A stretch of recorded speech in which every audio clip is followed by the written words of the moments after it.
My brother stalked and assaulted my girlfriend. At a wedding, my parents defended him. Now he's in prison for domestic violence. The second Victoria, 25F, my girlfriend walked in. Samuel instantly started behaving inappropriately, making her deeply uncomfortable with his totally inappropriate actions. He practically pushed our mom out of the way to be the first to hug Victoria, holding on way too long until she had to physically step back. Throughout dinner, he kept finding excuses to touch her arm or shoulder, telling these fake inside jokes that made no sense since they'd just met, and literally shoving past me multiple times to sit next to her until he completely crossed the line by trying to feed her from his own fork while making intense eye contact. Victoria was obviously uncomfortable but kept being polite since it was our first family gathering, and she wanted to make a good impression. The whole evening, Samuel kept bringing up embarrassing stories about me from childhood, twisting them to make me look like a pathetic fool. He told this completely fabricated story about how he had to save my high school girlfriend from my alleged emotional abuse, which never happened. Victoria knew these stories weren't true because I'd already told her about my teenage years, but my parents just sat there nodding along like Samuel was telling gospel truth. After dinner, things got even worse. Victoria offered to help clean up, trying to be helpful. I was helping my dad move some boxes in the garage when I realized I hadn't seen Victoria for a while. I found her in the kitchen with Samuel literally blocking her path to the door. He had her cornered by the sink and was telling her how she deserved someone more exciting than his boring, unstable older brother. He was standing way too close and had his hand on the counter next to her hip. Victoria had already told him to back off twice by the time I walked in. When she saw me, she looked relieved and immediately came to stand by me. Samuel just laughed it off like it was all some big joke, but I could feel Victoria trembling. My girlfriend Victoria and I have been together for 8 months, and everything was absolutely perfect, until Samuel decided to completely wreck our lives with his obsessive behavior. I guess I need to provide some background about our family dynamic for this to make sense. Samuel and I grew up in an upper-middle-class family in a small town in Minnesota. Our parents both work in real estate and make good money, but they've always been more focused on maintaining appearances than actual family relationships. Samuel was born when I was 3, and from the moment he arrived, he became the center of our parents' universe. Nothing he did was ever wrong, and somehow everything was always my fault. Growing up, Samuel showed some really concerning behavior that my parents completely ignored. When he was 6, he deliberately broke my gaming console because I wouldn't let him play when he wanted to. Instead of punishing him, my parents bought him his own and told me I should have shared better. When he was 12, he killed my pet hamster by feeding it chocolate, knowing it was toxic. But my parents said it was an accident and that I shouldn't have kept pets if I wasn't going to watch them properly. In high school, he spread rumors about me cheating on my girlfriend at the time, which caused us to break up. My parents said he was just being protective of her. This pattern has continued into our adult years. Samuel still lives at home with our parents, working at my dad's real estate office and basically doing whatever he wants. He's sabotaged every relationship I've tried to have. With my last girlfriend before Victoria, he convinced her family that I had a gambling addiction. Completely false. Before that, he told another girlfriend that I had cheated on all my previous girlfriends. Also false. Each time, my parents either defended his actions or accused me of exaggerating. When I met Victoria, I decided to do things differently. I kept our relationship completely secret from my family for the first 3 months because I wanted to protect her from Samuel's usual tactics. Victoria is honestly the best thing that's ever happened to me. She's brilliant, compassionate, and works as a pediatric nurse at our local hospital. We met in the hospital cafe where I was getting coffee while visiting a coworker who had surgery. She was on her lunch break, and we started talking about the horrible hospital coffee. After a few more coffee chats, we started dating, and everything just felt right. Victoria knows all about my family history because I wanted her to be prepared. She was actually the one who encouraged me to try introducing her to them, saying that maybe things would be different now that we're all adults. She's always trying to see the best in people, which is one of the things I love about her. I finally agreed to introduce Victoria to my family at a dinner party last month, and that's when everything started falling apart. The real problem started a few days after the dinner. Victoria began getting strange calls and texts from numbers she didn't recognize. At first, it was just heavy breathing or immediate hang-ups when she answered. Then they started leaving increasingly creepy voicemails calling her stuck up and frigid for rejecting a better option. Some messages mentioned specific details about her work schedule and what she was wearing that day, proving someone was watching her. Victoria didn't make the connection at first, but I recognized some of the voices as Samuel's old friends from high school. This group of guys who still hang around with him and basically do whatever he says because his parents give him money to throw around. When Victoria blocked those numbers, they just started calling from new ones. Then Samuel's friends began showing up at the hospital, pretending to be visitors but just hanging around the pediatric ward where Victoria works. They would stare at her for hours, making comments just loud enough for her to hear. Last week, one of them followed her to her car after her night shift. She was so scared she called me crying from her car, too afraid to drive home in case they were following her. I had to go pick her up and drive her car home while my friend followed in his car to make sure we weren't being tailed. Victoria has started having panic attacks before her shifts, and her coworkers have noticed something's wrong. Yesterday, I finally had enough proof to confront Samuel directly. I had recordings of the voicemails, screenshots of the texts, and security camera footage from the hospital showing his friends stalking Victoria. I went to our parents' house where Samuel still lives and showed him everything. He just sat there with this smug smirk on his face while I talked, then looked me dead in the eyes and said he had no idea what I was talking about. But maybe if Victoria wasn't such a stuck-up bitch, people wouldn't feel the need to teach her a lesson. Something in me snapped when he said that, and I punched him in the face.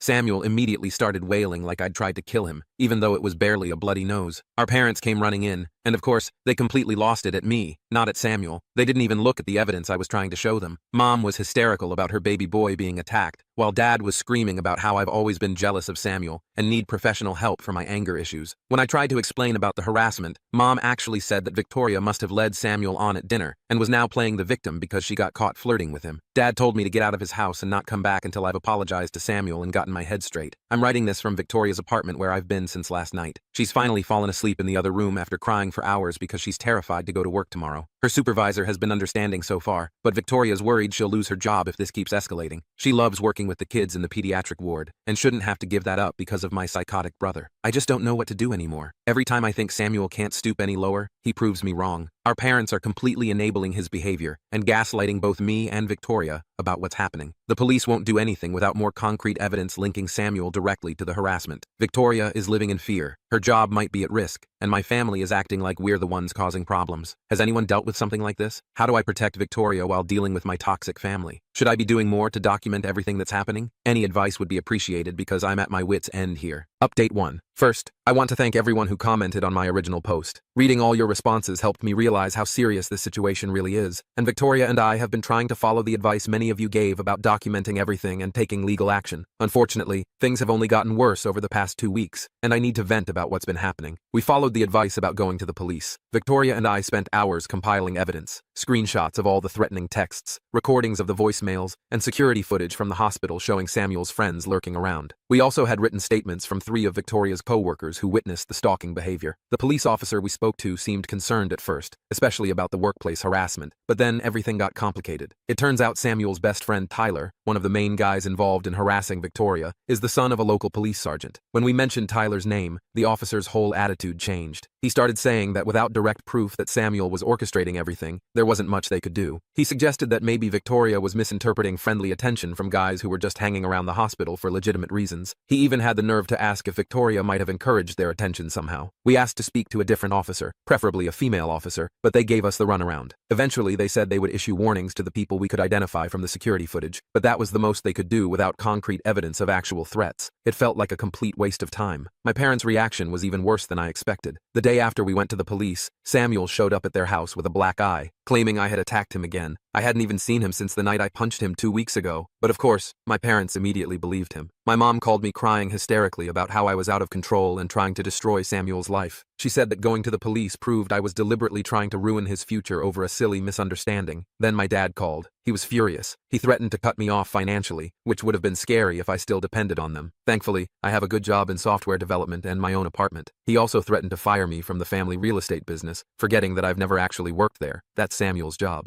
It really showed how they don't even see me as my own person, just as an extension of Samuel's life. The real disaster happened last weekend. My mom kept calling and texting, saying they wanted to fix things as a family. She promised that Samuel was sorry about everything and wanted to apologize to both me and Victoria. She said they had talked to him about boundaries, and he understood he had been inappropriate. After talking it over with Victoria, we decided to give them one chance to make things right. That was a huge mistake. We arrived at my parents' house for what was supposed to be a family dinner to patch things up. As soon as we walked in, I knew something was wrong. The house was full of people, my parents, Samuel, our aunt and uncle who always take Samuel's side, and worst of all, Tyler and 2 other guys who had been stalking Victoria at work. My mom called it a family intervention. For 2 hours, they all took turns attacking Victoria's character while Samuel sat there looking smug. My mom went on this long rant about how Victoria was obviously jealous of Samuel's good looks and success, and had been flirting with him at dinner that first night. She said Victoria was making up the harassment because she felt guilty about leading Samuel on and was trying to cover her tracks. My aunt suggested that Victoria was probably used to getting attention from guys at work and had misinterpreted friendly behavior as stalking because she had a guilty conscience. Samuel played his part perfectly, acting all sad and confused about why Victoria would make up such horrible lies about him. He kept saying things like how much he had looked forward to having a sister-in-law and how hurt he was that she would try to turn me against him. Tyler and his friends backed him up,